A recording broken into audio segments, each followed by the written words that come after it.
Welcome to Study Hall, everybody. I was looking over this material you sent me, and I have to say I'm pretty fascinated by this question of how free our press really is and, what a truly democratized media would even look like. Yeah, it's kind of a fundamental question, isn't it? Like it gets right to the core of how our society functions. So to really dig into that, we're going to be looking at some excerpts from Noam Chomsky's book Necessary Illusions.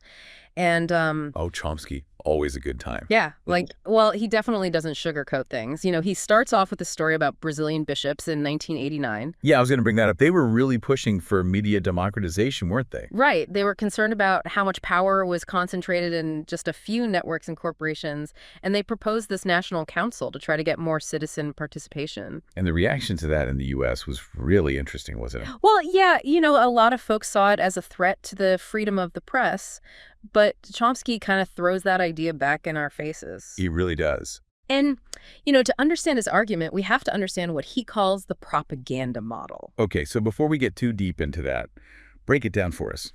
What exactly is Chomsky talking about when he uses that term? Well, he's basically saying that the media, even in supposedly democratic societies, often acts as a tool to manufacture consent. Like, it shapes public opinion in a way that serves those in power, the elites and corporations. It's not necessarily this conscious evil conspiracy or anything. Right. It's more subtle than that. Exactly. It's more like a system where power and media influence kind of naturally align. It's almost like... I was just thinking, it's kind of like a play. You've got these actors, the media, but they're working off a script that's been written by the powerful directors, the elites and corporations. Yeah. That's a great analogy. And then the audience, the public, just gets presented with this carefully crafted narrative. Exactly. And Chomsky uses some pretty powerful historical examples to show how this plays out in the real world. He points to the Vietnam War, for instance, and how... Oh, right. The way the media framed it as a fight for freedom against communist aggression. Exactly. And what Chomsky highlights is that even when evidence started coming out that contradicted that narrative, the media pretty much stuck to the script. It was all about this idea of containing the enemy, communism, in this case. So it's almost like, even if it's unintentional, media can become this tool for pushing a particular agenda, even if it doesn't reflect the whole truth of the situation. Yeah, that's a good way to put it. And it kind of makes you wonder, who gets to decide what that agenda is? Who benefits from it? Chomsky uses this fascinating case study to really explore this Nicaragua under the Sandinistas back in the 80s. I mean, think back to that time. Do you remember hearing much about Nicaragua in the news? Not really. Maybe a little bit, but... And that's exactly Chomsky's point. He argues that the media has this huge role in shaping who we see as the worthy victims, the ones deserving of our sympathy and support, and who gets painted as the enemy, or just ignored completely. So who were the worthy and unworthy in the case of Nicaragua, then? Well, Chomsky argues that the Sandinistas, despite their efforts to make things better for the people of Nicaragua, they were pretty much demonized in the media.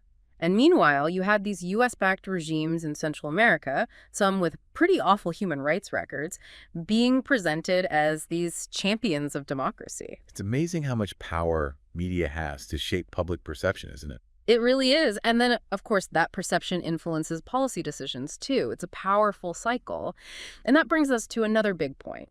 Chomsky makes this idea that the media often creates an illusion of debate. Oh, interesting. Yeah, like there appears to be this open discussion happening, but actually there are these strict boundaries on what's considered acceptable to talk about. It's kind of like you're watching a debate, but both sides have already agreed on the rules. So certain topics or viewpoints are just completely off limits. Exactly. And so even when there's dissent, it still has to operate within this pre-approved narrative.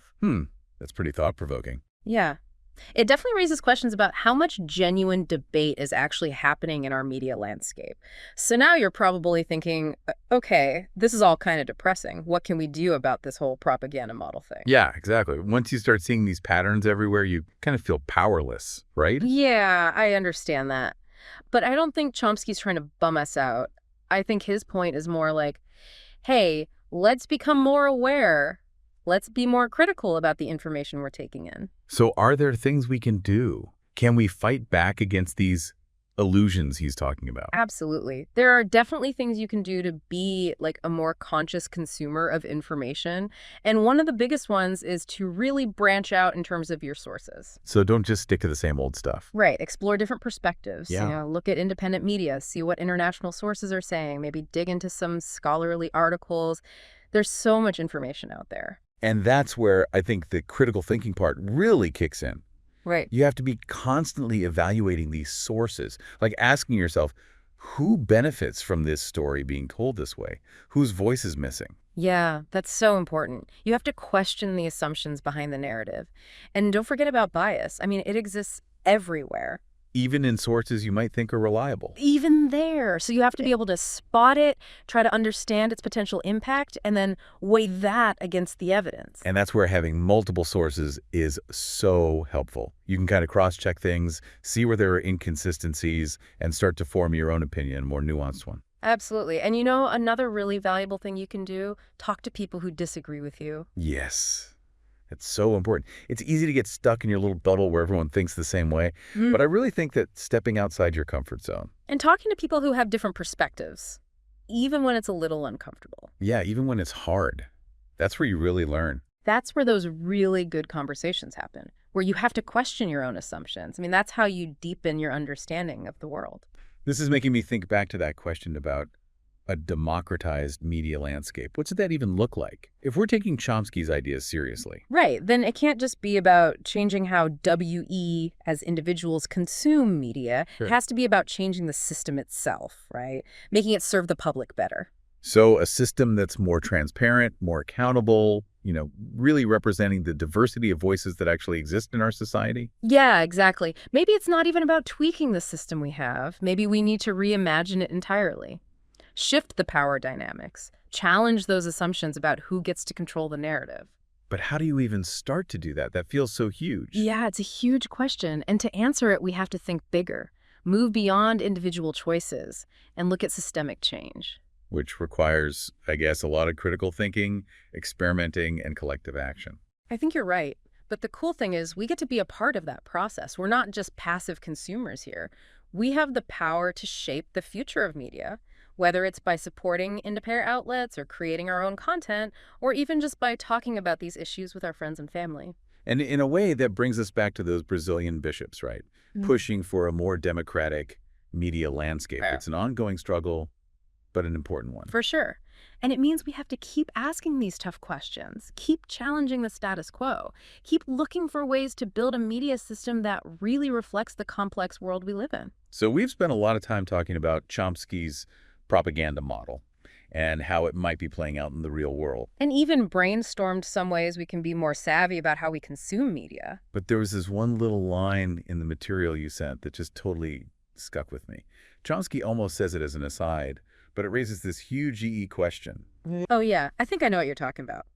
He basically says, let's just assume for a second that this whole propaganda model thing is right on the money. That media in democratic societies really does function to manufacture consent. Yes, and it's the next part that gets me. Where he asks, well, if that's the case, what does that tell us about democracy itself? Right, like WHOA. What a can of worms to open. I mean, it makes you wonder about some pretty fundamental stuff. If the way we understand the world, if even what we think is important, is being shaped by these forces we don't even fully recognize. Then, how much agency do we really have? How can we make informed choices if the ground we're standing on is constantly shifting?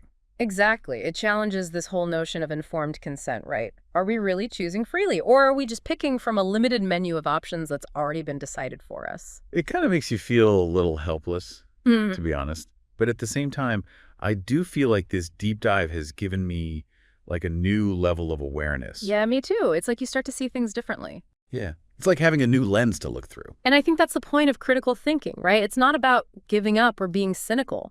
It's about recognizing those forces that are at work so that you can make your own choices more consciously.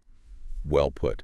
So to all of you amazing deep divers out there, thanks for joining us. We really hope you're walking away from this not feeling overwhelmed, but with even more questions and that thirst for knowledge. Yeah, keep digging, keep asking those tough questions, keep challenging those assumptions. That's how we keep our minds sharp. Indeed, it's how we keep our democracy strong and vibrant.